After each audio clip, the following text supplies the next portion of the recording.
నమస్తే, welcome to prime 9 study point. మనం last వీడియోలో జేఈ గురించి పూర్తిగా తెలుసుకున్నాము. ఒక జేఈలో ఎన్ని సీట్స్ ఉంటాయి, ఒకవేళ సీట్ రాకపోతే నెక్స్ట్ ఏంటి అని ప్రతి విషయం తెలుసుకున్నాము. సో ఈరోజు టాపిక్ ఏంటంటే మనకి తెలంగాణ ఎంసెట్ గురించి. తెలంగాణ ఎంసెట్లో మనం ఎంత బాగా ప్రిపేర్ అయితే, ఎంత శ్రద్ధ పెడితే అంత మంచి కాలేజ్లో సీట్ వస్తుంది. సో అలాగే ఎంతమంది రాస్తున్నారు, సో ఎన్ని సీట్స్ ఉన్నాయి, ఎలాంటి కాలేజెస్లో సీట్ వస్తుంది, ఎలాంటి ర్యాంక్ వస్తే ఎలాంటి కాలేజ్లో వస్తుంది, వీటన్నిటి గురించి మనకి తెలియజేయడానికి మనతో పాటు ఉన్నారు ఎన్బివి సుబ్బారావు సార్.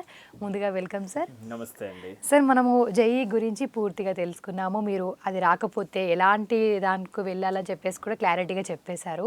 ఇప్పుడు ఏంటంటే తెలంగాణ ఎంసెట్ గురించి మాట్లాడుకుంటే మనకి 1.5 month ఉంది ఇంకా లాస్ట్లో. సో ఎలా ప్రిపేర్ అవ్వాలి, అసలు ముందుగా ఎంతమంది రాస్తున్నారు, ఎన్ని సీట్లు ఉన్నాయంటారు? నేను ఎప్పుడు మాట్లాడుతూ ఉన్నప్పుడు అందరూ కూడా జేఈ, ఐఐటి, జేఈ ఇంజనీరింగ్ సంబంధించి పెద్ద గోల్ పెట్టుకోవడం ఖచ్చితంగా అవసరం.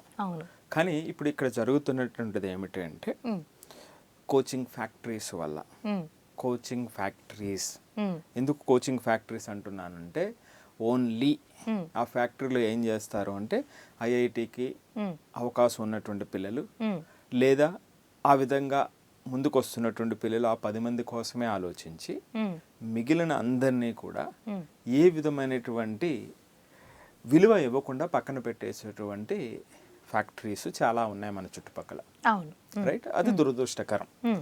నేను ఎప్పుడు అంటుంటా, జేఈకి ప్రిపేర్ అవ్వాలి, ఎంత శక్తి ఉంటే అంత శక్తి మేరకు ప్రిపేర్ అవ్వాలి. ఎంత ప్రిపేర్ అయినా సరే అందులో కొంతమందికి వస్తాయి, రాని వాళ్ళు చాలా మంది ఉంటారు. సో రాని వాళ్ళు చాలా మంది ఉన్నప్పుడు ఇక్కడ రాకపోతే వాళ్ళకి క్యాపబుల్ కాదు అని కాదు, అక్కడ ఉన్నటువంటి కాంపిటీషను లేదా అక్కడ వీళ్ళు చేసినటువంటి పొరపాట్లు, ప్రిపరేషన్లో ఉన్నటువంటి పొరపాట్లు, ఎగ్జామినేషన్లో వచ్చినటువంటి పొరపాట్లు, ఇలా రకరకాల కారణాలు ఉంటాయి. సో మనం వీటిని నిజాయితీగా ధైర్యంగా తెలుసుకోగలిగినప్పుడు మనం చేసేటువంటి తర్వాత అంటే 2 years అయిపోయిన తర్వాత ఇంజనీరింగ్ ఎక్కడికి వెళ్ళినా సరే వాళ్ళ యొక్క భవిష్యత్తు, బంగారు భవిష్యత్తు ఖచ్చితంగా అవుతుంది. అలాంటివి చాలా చాలా ఉదాహరణలు ఉన్నాయి, చాలా ఉదాహరణలు చెప్పగలను. సో ఇక్కడ ఓకే, జేఈ రాసేసాము, ఫస్ట్ ఫేజ్ అయిపోయింది, ఒక క్లారిటీ వచ్చేసింది. నాకు 90% కూడా లేదు, 85 ఉంది, లేదా లెస్ దెన్ 85 ఉంది, 75 ఉంది, లేకపోతే 16 ఉంది. సో మరి ఏంటి, మరి ఎట్లా వీటి పరిస్థితి ఎట్లా, వీళ్ళకి ఏంటి ఆప్షన్స్?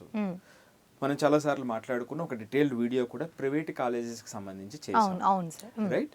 సో ఇప్పుడు ఏమిటంటే ఎక్స్క్లూజివ్గా తెలంగాణ ఈ ఏపీ సెట్కి సంబంధించినటువంటి engineering, agriculture and pharmacy common entrance test ఏదైతే ఉందో దాని గురించి మనం మాట్లాడుకుందాం.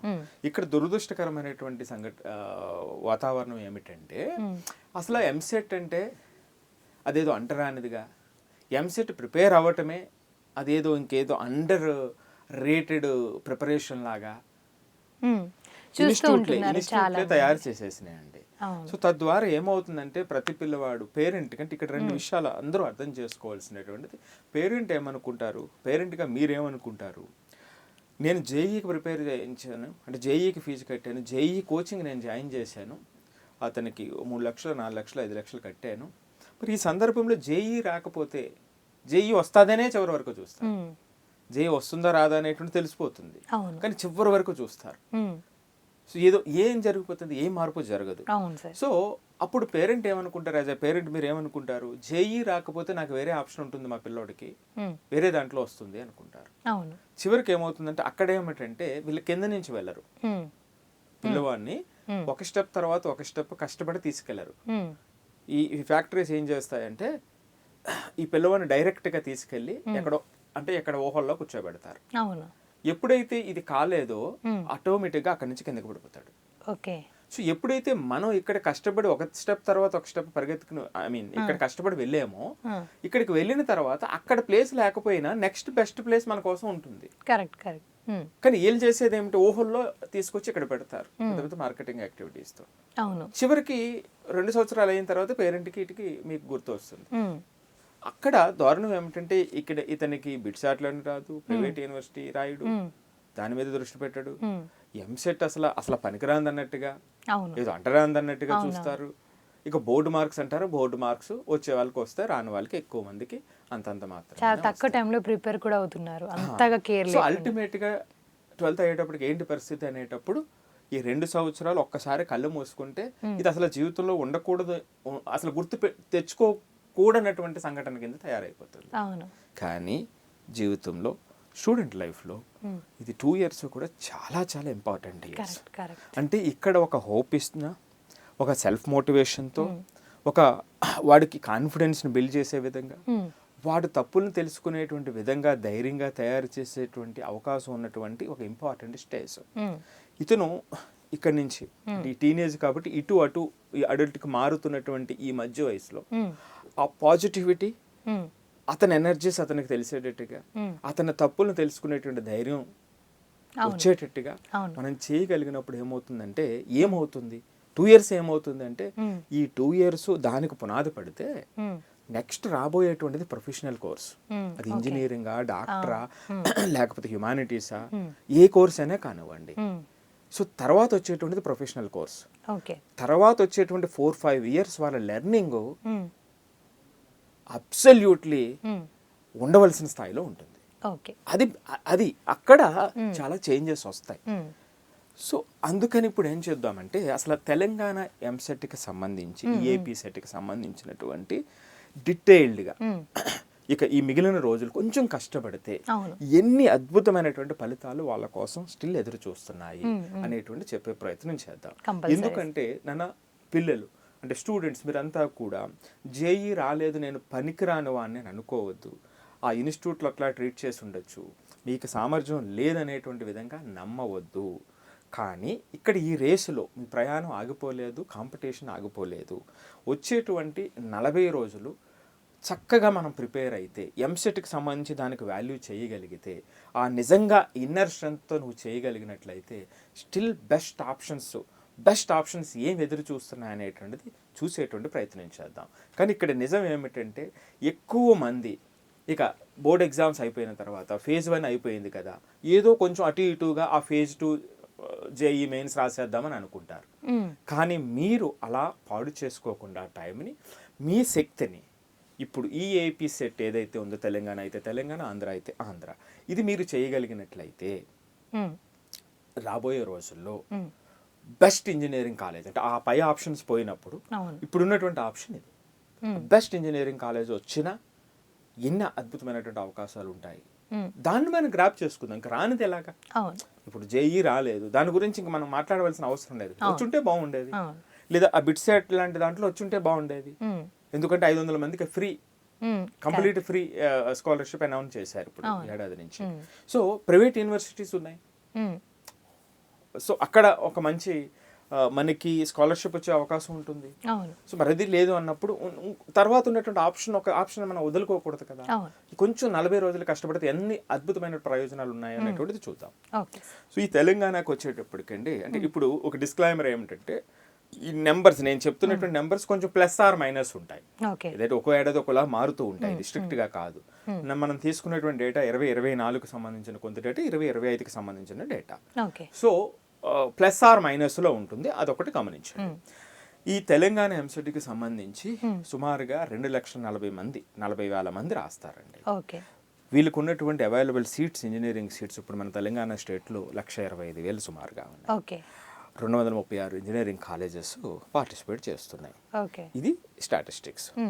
వీటిలో మొదటి 500లో ర్యాంక్ వస్తే ఎలైట్ అండ్ ప్రీమియం కాలేజెస్ ఏదైతే ఉన్నాయో, ద బెస్ట్ పాసిబుల్ కాలేజెస్ మన స్టేట్లో ఉన్నటువంటి దాంట్లో పిల్లలు వెళ్ళగలుగుతారు. తర్వాత 500 నుంచి 500 to 2,500 తీసుకుంటే ఆ ఎక్సలెంట్ అండ్ టాప్ కాలేజెస్లో వాళ్ళు ఎప్పుడు కోరుకునేటువంటి సిఎస్సి లేదా ఈసీ అనేటువంటి దాంట్లో ఆపర్చునిటీ టాప్ కాలేజెస్లో మన తెలంగాణలో.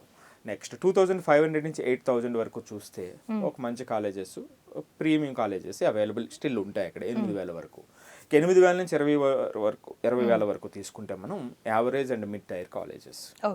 ఇక మోర్ దెన్ 20,000 తీసుకుంటే ఇంకా lower tier colleges, core branches, అక్కడ అంటే ఆ level next level colleges, third level colleges వచ్చేటువంటి అవకాశం ఉంటుంది. ఓకే. సో ఇక్కడ మొట్టమొదటిగా నేను చెప్తున్నటువంటిది ఏమిటంటే 5,000 లోపు, లేదు 10,000 లోపు, లేదు 20,000 లోపు అనే దానికి ట్రై చేస్తే అక్కడ ఎవరైతే సీరియస్గా పనిచేశారో జేఈలో, అవును, పోనీ రాలేదు, వాళ్ళకి బెస్ట్ ఆప్షన్స్ ఎదురు చూస్తూ ఉంటాయి. ఖచ్చితంగా. సో ఇక్కడ వదిలేస్తే ఇది చిన్నదే, ఇది నాకు అంత కాదు అనేటువంటిది వదిలేస్తే ఆ 20,000 కూడా రాదు, ఇక్కడ ఎక్కడికో పోతారు. అవును, అది సమస్య. ఇక ఈ ఎంసెట్కి వచ్చేటప్పటికి ర్యాంక్ ఫార్ములా ఏమిటంటే 75% ఈఐపి సెట్ స్కోర్ చూస్తారు, 25% ఈ బోర్డు మార్క్స్ని చూస్తారు. మరి దీంట్లో ఏమైనా మినిమం క్రైటీరియా ఉందంటే దీంట్లో మినిమం క్రైటీరియా ఉంది. ఓసీ ఓబీసీలకు వచ్చేటప్పటికి 25% మినిమం రావాలి, అంటే 160 మార్కులు 40 మార్కులు రావాలి. సో అది మినిమం క్రైటీరియా. ఇంక ఎస్సీ ఎస్టీ కంటే ఏమి మినిమం క్రైటీరియా ఏమీ లేదు. సో ఇది తెలంగాణ ఈఐపి సెట్కి సంబంధించినటువంటి కొన్ని గణాంకాలు. సుమారు 2,40,000 మంది ఓకే ఎంసెట్ రాస్తున్నారు. ఇలాంటి సీట్స్ ఇన్ని ఉన్నాయి ఇప్పుడు మనకి. సార్ చూసుకుంటే మనకి ఇప్పుడు టాప్ ఒక 15 కాలేజెస్ ఏంటి, ఇవి ఎలా మనము? సో ఇప్పుడు ఈ 40 రోజులు ప్రిపేర్ అవుతున్నటువంటి వాళ్ళకి ఒక టార్గెట్ పెట్టుకోవటానికి, సో ఇది కూడా మనం మరొకసారి చెప్తున్నా, ఏ కాలేజీని మనం ప్రమోట్ చేయడం ఉద్దేశం కాదు, ఇక్కడ ఉన్నటువంటి గణాంకాలు చెప్పడమే మన ఉద్దేశం. ఫీ కూడా ఎలా ఉంటుంది మెన్షన్ చేసి చెప్పండి. డెఫినెట్లీ అండి. సో ఆ ఫీలో కూడా కొంచెం 10,000 అటు ఇటు ఉంటుంది. Okay, it depends. ఇక్కడ టాప్ 15 కాలేజెస్ నేను తీసుకున్న గణాంకాలు ఏమిటంటే సిఎస్సికి సంబంధించినటువంటి దానికి, అంటే మీరే దాన్ని మనకి అనాలిసిస్ చేసి తీసుకొచ్చారు కాలేజెస్ 2004-2005 డేటానికి సంబంధించి తీసుకొచ్చినటువంటిది, పూర్తిగా ఆ గణాంకాలు తీసుకొచ్చినటువంటి. ఇందులో ఎన్ఐఆర్ఎఫ్ ర్యాంకింగ్, సిఎస్సి క్లోజింగ్ ర్యాంక్ని బేస్ చేసుకుని నేను చెబుతున్నటువంటి మొదటి 15 కాలేజెస్. అందులో మొదటిది జేఎన్టీయు హైదరాబాద్. ఇది గవర్నమెంట్ కాలేజ్, నాక్ అక్రిడేషన్ వచ్చేటప్పటికి ఏ ర్యాంకింగ్ ఉంది దీనికి. ఇది ఇంజనీరింగ్ కాలేజెస్ ఇండియాలో చూసినప్పుడు 101 నుంచి 100 నుంచి 150 మధ్యలో ర్యాంక్ ఉంటూ ఉంటుంది. ఇది మనందరికీ తెలిసిందే, కూకట్పల్లిలో ఉంది, రైట్. సో దీని యాన్యువల్ ఫీజు వచ్చేటప్పటికి 25,000 అండి. తర్వాత ఉస్మానియా యూనివర్సిటీ, ఇది A+ నాక్ అక్రిడేషన్, అలాగే 100 నుంచి 150 మధ్యలో ఉంటుంది. దీని ఫీజు వచ్చేటప్పటికి ఓల్డ్ క్యాంపస్, రైట్, చాలా చరిత్ర ఉన్నటువంటిది, 14,000 రూపాయల ఫీజు ఉంటుంది. ఇక తర్వాత థర్డ్కి వచ్చేటప్పటికి సిబిఐటి, చైతన్య భారతి ఐటి, ఇది ప్రైవేట్ కాలేజు. నాకు వచ్చేటప్పటికి ఇక్కడ A++ ఉంది. దీని ర్యాంకింగ్ ఇండియాలో 150 నుంచి 200 మధ్యలో ఉంటూ ఉంటుంది. గండిపేటలో ఉంది. దీని ఫీజు 1,80,000 ఉంటుంది అప్రాక్సిమేట్లీ. విఎన్ఆర్ విజ్ఞాన జ్యోతి నెక్స్ట్ 4th వచ్చేటప్పటికి బాచుపల్లి, దీని ఫీజు వచ్చేటప్పటికి 1.7 lakh. సో దీనికి నాకు డేటా వచ్చేటప్పటికి చూస్తే A+ ఉంది, 2004 అనుకుంటా data. Vasavi college next A++. దీని ఎన్ఐఆర్ఎఫ్ ర్యాంకింగ్ 200 నుంచి 300 మధ్యలో ఉంటుంది, ఇబ్రహీం బ్యాగ్లో ఉంటుంది. దీని ఫీజు వచ్చేటప్పటికి 1.4 lakh. నెక్స్ట్ అంటే ఈ ర్యాంక్ లో వస్తే ఈ కాలేజ్ వస్తుందా? లేదు లేదు, ఆ ర్యాంక్ ఏంటంటే ఇంజనీరింగ్ కాలేజెస్ అన్ని ర్యాంక్ ఇస్తాయి, ఎన్ఐఆర్ఎఫ్ అని. ఓకే సార్, రైట్, ఇండియాలో ఆ ర్యాంక్ లో ఈ కాలేజ్ ఉందన్నమాట. దాని ర్యాంకింగ్ అది. ఈ పిల్లల ర్యాంక్ ఏంటనేది నెక్స్ట్ క్వశ్చన్. ఓకరాజు రంగరాజు నెక్స్ట్. ఏ నాక్ ఏంటంటే ఏ కేటగిరీలో ఉంది ఇది. ఇది 250 నుంచి 300 మధ్యలో దీని ర్యాంక్ ఉంటుంది అనమాట అండి. Next CVR college of engineering, ఇది కూడా ప్రైవేట్ కాలేజ్, ఇబ్రహీంపట్నం. దీని fees 1.3 lakhs. Next Keshava memorial IT, ఇది నారాయణగూడ, దీని ఫీజు 1.35 lakhs. నెక్స్ట్ 9th వచ్చేటప్పటికి ఏమిటంటే Mahatma Gandhi IT, so MGIT అంటాము, ఇది గండిపేట, ఇది 1.3 lakhs. Next BVR IT, BV Raju IT Narsapur, ఇది A+ ఉంది నాక్లో, 1.25 lakhs దీని ఫీజు.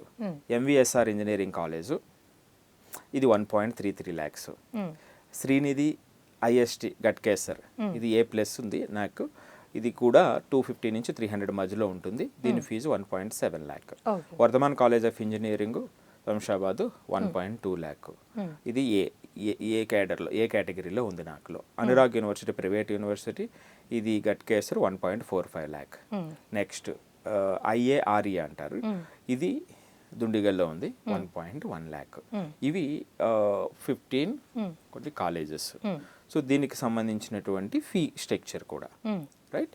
సో మరి దీనికి సంబంధించి అంటే నేను ఎందుకు చెప్తున్నానంటే ఈ కాలేజెస్ ఇప్పుడు ఈ 40 రోజులు టార్గెట్ పెట్టుకుని ఈ కాలేజెస్ లేదా మీకు ఇంకా నచ్చినటువంటి కాలేజెస్ ఏదో ఒక టార్గెట్ పెట్టుకుని నీ బ్రాంచ్ ఏంటో టార్గెట్ పెట్టుకుని ఏ ర్యాంక్ వరకు నేను కష్టపడాలి, ఎన్ని మార్కులు రావాలి, ఓకే 160 మార్కుల్లో ఎన్ని మార్కులు నాకు రావాలి. ఇప్పుడు సార్ ఏ ర్యాంక్కి ఏ కాలేజ్ వస్తుంది అనేది ఒకసారి క్లియర్గా చెప్పేస్తే వాళ్ళకి కొంచెం క్లారిటీ వస్తుంది. సో క్లోజింగ్ ర్యాంక్స్ 15 కాలేజీలకు చెప్పేస్తా. Okay sir. సో సిఎస్సికి చూద్దాం, ర్యాంక్ బ్రాంచ్ వైజ్ చూస్తాం. జేఎన్టీయూకి చూసినప్పుడు 1446 okay closing rank CSC rank. Okay నేను ఇందాక అన్నాను కదా ప్లస్ ఆర్ మైనస్ ఉంటుంది ప్రతిసారి, అదే ఉండదు. సో అరౌండ్ 1500 అనుకోండి.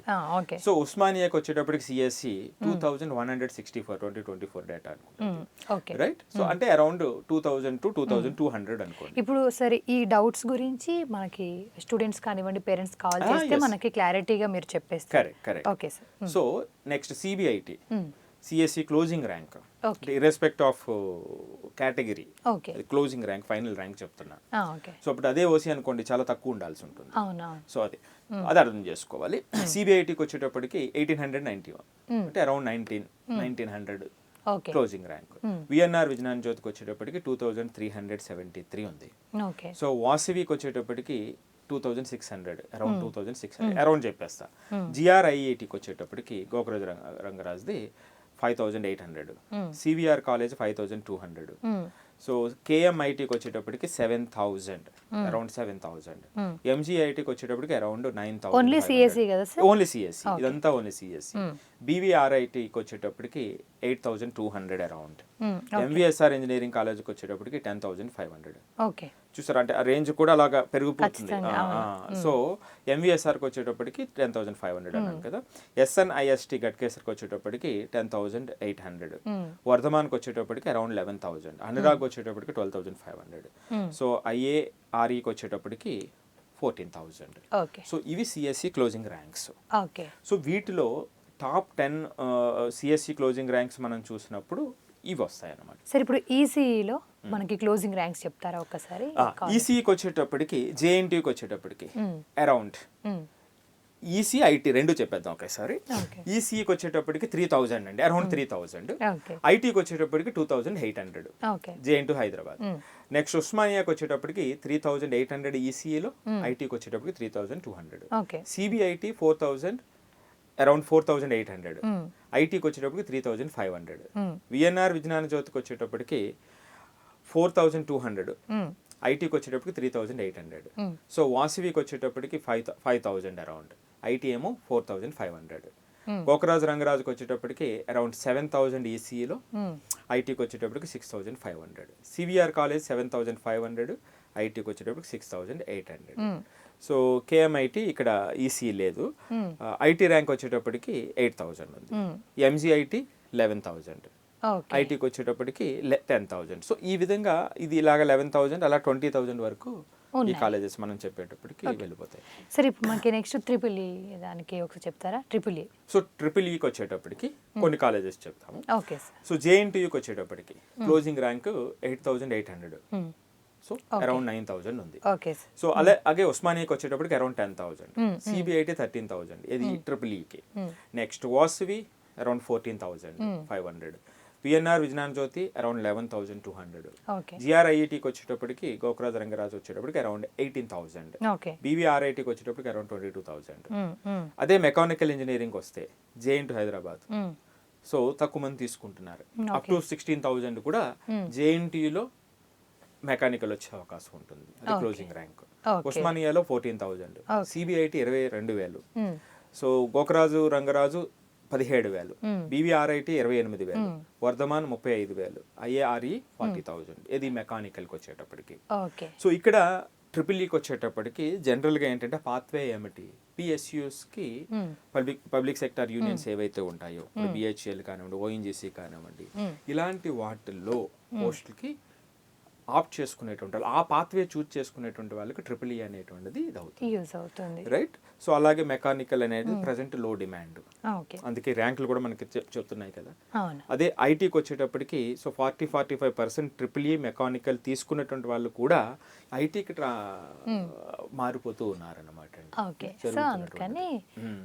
ఆ కోర్కి వెళ్ళేటువంటి వాళ్ళు ఇది అవ్వట్లేదు, ఎందుకంటే ఐటీకి ఇమీడియట్ గా ఆప్షన్స్ ఉన్నాయి కాబట్టి మారిపోతూ ఉన్నారు. ఓకే సార్, చూసుకుంటే మనకి ప్లేస్మెంట్స్ గురించి ఈ కాలేజ్లో ప్లేస్మెంట్స్ ఎలా ఉంటాయి అనేది ఒక్కసారి చెప్తారా? సో ఈ ప్లేస్మెంట్స్ ఏమంటే ఇది కూడా ఏంటంటే NIRF డేటా, ఆ కాలేజ్ డేటా రెండు కలిపి. ఓకే. సో ఈ డేటా కూడా కొంచెం అటు ఇటుగా ఉంటుంది, మీరు మనం చెక్ చేసుకోవాల్సినటువంటి అవకాశం ఉంటుంది. ఓకే. సో కొంచెం ఐడియా కోసం నేను చెప్తున్నాను ఇక్కడ. Okay sir. ఓవరాల్గా ప్లేస్మెంట్స్ ఈ 15 కాలేజెస్లో చూస్తే మనకి ఇది ఏం చెప్తుంది అంటే యావరేజ్ ప్యాకేజ్, ఓవరాల్ ప్లేస్మెంట్ చూద్దాం, పర్సంటేజ్ చూద్దాం. సో KMIT హైదరాబాదు వాళ్ళు ఏం చెప్తున్నారంటే వాళ్ళు క్లెయిమ్ చేస్తున్నది 97% ప్లేస్మెంట్ ఇచ్చేమో అని.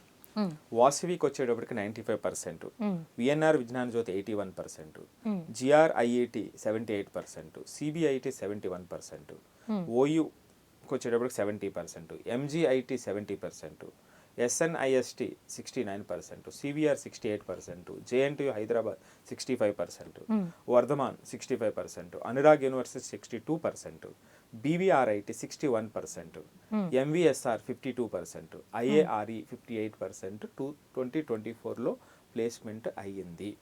ఓకే, పర్సెంటేజ్ మీరు చెప్పారు. NIRF 24-25 that is the latest data. 25-26 data ఇంకా ఉండదు.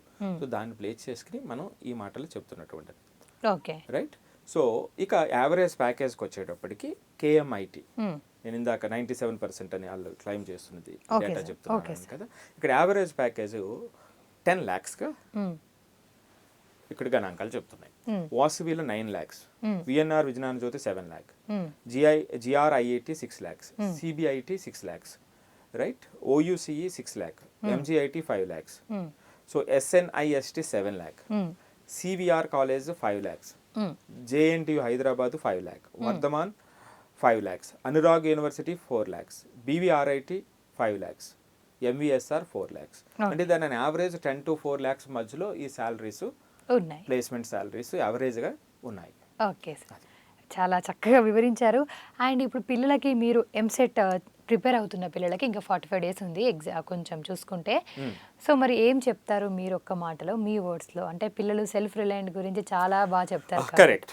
సో దానికి అద్భుతంగా అంటే నేనేదో ఎక్కడి నుంచో మోటివేట్ చేయడానికి చెప్తున్నటువంటిది కాదు, నిజాలు ఒకటి చెప్తా. నాన్న JEE అయిపోయింది, రైట్. ఇప్పుడు ఎంసెట్లో నేను ఎప్పుడు అంటుంటాను, స్కిల్స్ ఉన్నట్లయితే పిల్లలు సెల్ఫ్ రిలయంట్ అయితే అక్కడ ఆగిపోయినా సరే వాళ్ళ జీవితంలో గెలుపు మాత్రం ఆగదు, గెలుపులు అలా వస్తూనే ఉంటాయి. దానికి సంబంధించి ఒక గణాంకాలు చెప్తాను నేను. ఇప్పుడు KMIT ఇప్పుడు మనం చెప్పుకున్నటువంటి లిస్టులో ఇక్కడ మధ్యలో ఉంది, రైట్, ఇంజనీరింగ్ కాలేజెస్లో. ఇక్కడ హైయెస్ట్ ప్యాకేజ్ ఇక్కడ నుంచి ఒక పిల్లవారు 40 లక్షల రూపాయలకి అమెజాన్, గూగుల్కి సంబంధించినటువంటి వాళ్ళు కంపెనీకి ఇక్కడ నుంచి సెలెక్ట్ అయినటువంటి పిల్లవాడు ఉన్నాడు. స్టూడెంట్ ఇక్కడ నుంచి ఉన్నాడు.